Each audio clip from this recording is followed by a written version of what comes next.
Hello students, आज हम लोग इक्विलिब्रियम चैप्टर स्टार्ट करने वाले हैं।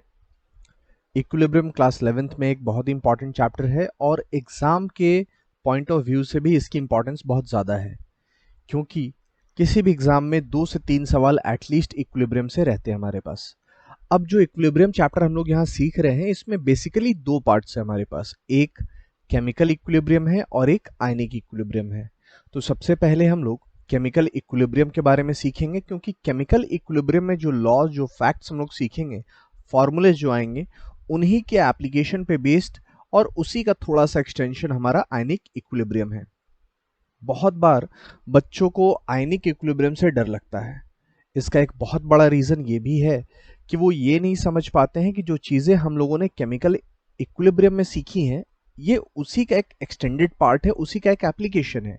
वहां पे मॉलिक्यूलर स्पीशीज थे, यहाँ पे हमारे पास आयनिक स्पीशीज आ गए, यानी कि इलेक्ट्रोलाइट्स आ गए।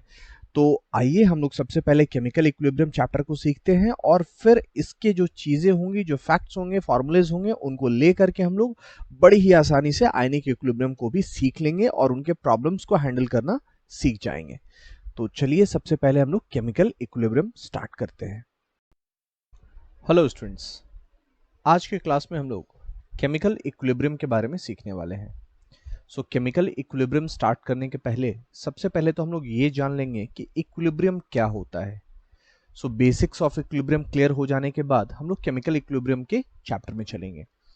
तो सबसे पहले आते हैं टर्म इक्विलिब्रियम पे, जिसका मतलब क्या होता है। इक्विलिब्रियम को अगर सिंपली इंग्लिश में समझें हम लोग, तो इक्विलिब्रियम का मतलब होता है बैलेंस। अब बैलेंस की बात कहां पे आएगी? तो बैलेंस की बात वहां पे आती है जहां पे दो अपोजिट चीजें हो, चाहे आपके पास दो अपोजिट फोर्सेस लग रहे हो या दो अपोजिट डायरेक्शन में प्रोसेसेस हो रहे हो। जब तक दो अपोजिट चीजें नहीं होंगी, प्रोसेसेस नहीं होंगे, इक्विलिब्रियम या बैलेंस आने का कोई स्कोप वहां पे नहीं होता है। इक्विलिब्रियम का सिंपल सा अंडरस्टैंडिंग हमारा रहेगा कि इक्विलिब्रियम का मतलब हो गया बैलेंस। अब इक्विलिब्रियम कितने टाइप के होते हैं? तो जो इक्विलिब्रियम हम लोग सीखने वाले हैं, उसके अलावा इन जनरल अगर बात करें तो इक्विलिब्रियम हमारे दो टाइप के हो सकते हैं। एक स्टैटिक इक्विलिब्रियम हो जाएगा और एक हमारा डायनेमिक इक्विलिब्रियम हो जाएगा। तो एक तो आप इसको पहले स्टैटिक लिख लेते हैं, स्टैटिक इक्विलिब्रियम, और दूसरा हम लोग ले लेते हैं डायनेमिक इक्विलिब्रियम, डायनेमिक इक्विलिब्रियम। अब स्टैटिक इक्विलिब्रियम क्या है? तो स्टैटिक इक्विलिब्रियम में आप ये याद रखें, जैसे ही इक्विलिब्रियम अटेन होगा, हमारा पूरा का पूरा प्रोसेस वहीं पर रुक जाएगा, उसमें और कोई चेंज नहीं होगा और कुछ नहीं होगा। स्टैटिक का मतलब है once the equilibrium is attained, equilibrium is attained, the process stops, the process stops। यानी कि एक बार आपका इक्विलिब्रियम अटेन हो गया, उसके बाद प्रोसेस आपकी रुक जाएगी, उसके बाद उस प्रोसेस में और कुछ भी होने वाला नहीं है। डायनेमिक में अगर जाएं, द प्रोसेस कंटिन्यूज। यहां पे क्या हो रहा है कि प्रोसेस चलता जा रहा है, the process continues even after the attainment of equilibrium, even after the attainment of equilibrium।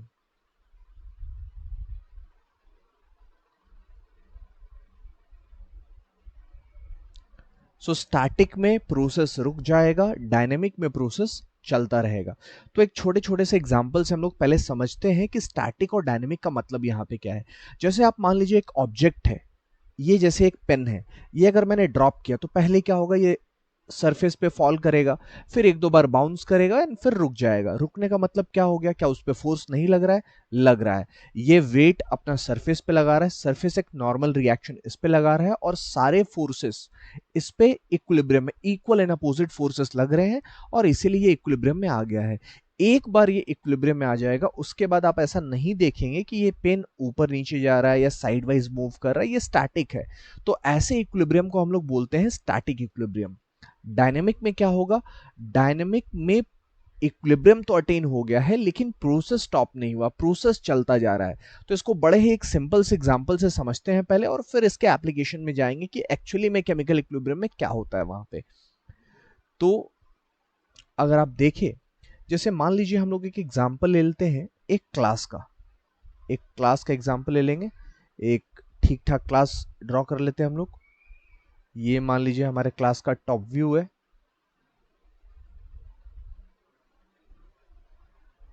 ये हमारा क्लास हो गया, ठीक है। अब इसमें क्या है, इस क्लास की स्ट्रेंथ है 50 स्टूडेंट्स की, 50 बच्चे इस क्लास में आ सकते हैं। 50 students can be accommodated at any point of time.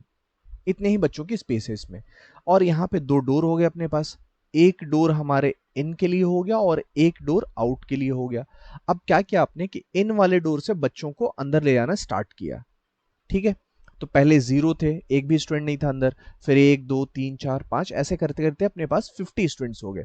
Once we have 50 student, उसके बाद अगर आपको एक और बच्चे को अंदर रखना है तो आप नहीं रख सकते, क्योंकि स्ट्रेंथ कितनी की है, 50 की है। लेकिन अगर आप एक बच्चे को यहां से बाहर जाने बोल दो तो एक बच्चे की एम्प्टी स्पेस रह जाएगी, हमारे पास एक जगह बन जाएगी और वहां पर एक और बच्चा आ सकता है। तो धीरे धीरे बच्चे एक डोर से आते रहेंगे और एक डोर से बच्चे धीरे धीरे बाहर जाते रहेंगे। तो यानी कि 50 होने के बाद भी अगर हर एक मोमेंट पे, 1 सेकंड पे, 2 सेकंड पे एक बच्चा अंदर और एक बच्चा बाहर, अगर कंटिन्यूअसली ऐसा होता रहे तो प्रोसेस तो इक्विलिब्रियम में है। कैसे? अगर हमारे पास कोई सेंसर है जो ये दिखा रहा है कि बच्चों की स्ट्रेंथ कितनी है, तो उस सेंसर पे हमेशा आप यही देख पाओगे कि 50 स्टूडेंट्स हैं। लेकिन हो क्या रहा है कि एक बच्चा अंदर आ रहा है, एक बच्चा बाहर जा रहा है, मतलब बच्चों का क्लास में आना रुका नहीं है और बाहर भी जाना रुका नहीं है। तो ऐसे प्रोसेस को हम लोग डायनेमिक इक्विलिब्रियम बोल सकते हैं। इसे आप डायनेमिक इक्विलिब्रियम बोल सकते हैं। ये एक डायनेमिक इक्विलिब्रियम का बहुत ही बेहतरीन एग्जाम्पल हो सकता है, ठीक है। तो इसे क्या समझा हम लोगों ने? इक्विलिब्रियम का मतलब है कि कोई भी चेंज वहां पे ऑब्जर्व नहीं होगा। तो ये पॉइंट सबसे इंपॉर्टेंट हो जाती है। कैसे हम लोग समझते हैं कि इक्विलिब्रियम आ चुकी है? नो चेंज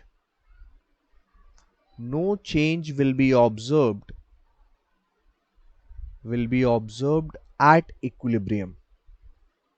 आपको कोई भी चेंज इक्विलिब्रियम पे ऑब्जर्व नहीं होगा। आपको लगेगा कि सब कुछ वैसा ही है, लेकिन हम लोग जो इक्विलिब्रियम सीखेंगे, चाहे वो फिजिकल इक्विलिब्रियम की बात करें, केमिकल इक्विलिब्रियम की बात करें, दोनों ही डायनेमिक इक्विलिब्रियम है। स्टैटिक इक्विलिब्रियम फिजिक्स में आएगा आपके पास। मैकेनिकल इक्विलिब्रियम जो होता है that is an example of dynamic equilibrium, sorry static equilibrium. लेकिन केमिस्ट्री में हम लोग जो यहां सीखने वाले हैं that will be an example of dynamic equilibrium. So equilibrium को यहां हम लोग 2 और पार्ट में रख लेते हैं। एक हमारा हो जाएगा फिजिकल इक्विलिब्रियम, 2 पार्ट्स में रख लेते हैं। एक हमारा हो गया physical equilibrium,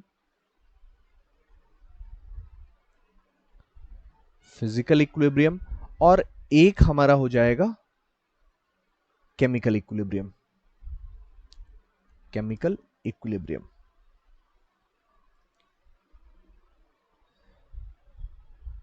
so physical equilibrium का मतलब क्या है, केमिकल इक्विलिब्रियम का मतलब क्या है? फिजिकल वाले में कोई भी केमिकल चेंज ऑब्जर्व नहीं होगा, सिर्फ फिजिकल स्टेट्स चेंज होंगे। एक सिंपल से एग्जांपल को लेकर के समझ लेते हैं हम लोग। जैसे आपने आइस को ले लिया और आइस क्या कर रहा है, वाटर में चेंज हो रहा है एट 0 डिग्री सेंटीग्रेड। तो यहां क्या होगा हमारा, अगर आइस कंटिन्यूअसली वाटर में चेंज हो रहा है और कुछ वाटर हमारा आइस में चेंज हो रहा है, यानी कि ये दोनों इक्विलिब्रियम में आ चुके हैं। कैसे मालूम चलेगा? ना तो आइस का कोई अमाउंट चेंज हो रहा है, मास चेंज हो रहा है, ना वाटर का चेंज हो रहा है, लेकिन कंटिन्यूअसली आइस वाटर एक दूसरे में चेंज हो रहे हैं।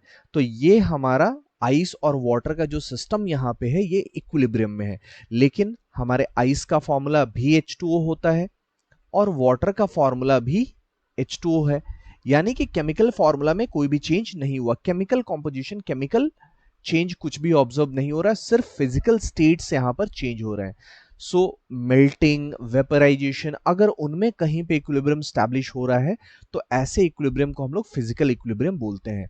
वहीं केमिकल इक्विलिब्रियम में क्या होगा, बाकायदा वहां पे हमारे पास रिएक्शंस होंगे, वहां पे हमारे कंपाउंड्स फॉर्म होंगे, एलिमेंट्स रिएक्ट्स कर रहे होंगे, कंपाउंड रिएक्ट कर रहे होंगे और प्रोडक्ट्स वहां पे फॉर्म हो रहे होंगे।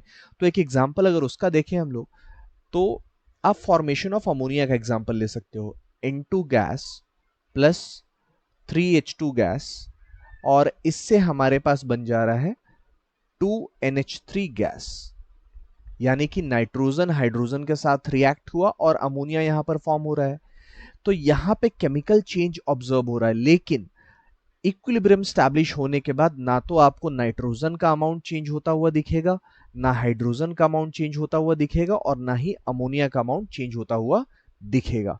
लेकिन इसका मतलब ये नहीं है कि हमारा प्रोसेस रुक गया है, प्रोसेस अभी भी चल रहा है। अगर हमारे पास एक NH3 यानी एक मॉलिक्यूल NH3 का बन रहा है, तो एक मॉलिक्यूल NH3 का ब्रेक भी हो रहा है। तो जितना लेफ्ट से राइट में जा रहे हैं उतना ही हम लोग राइट से लेफ्ट में जा रहे हैं। इक्वल स्पीड के साथ हम लोग फॉरवर्ड रिएक्शन में जा रहे हैं और इक्वल स्पीड के साथ हम लोग बैकवर्ड रिएक्शन में जा रहे हैं। तो बड़े ही सिंपल वे में आप कह सकते हैं that rate of forward process और reaction is equal to rate of backward process और रिएक्शन। और ये चीज जब हमारे पास आ जाएगी तब हम लोग बोल सकते हैं वी आर एट इक्विलिब्रियम।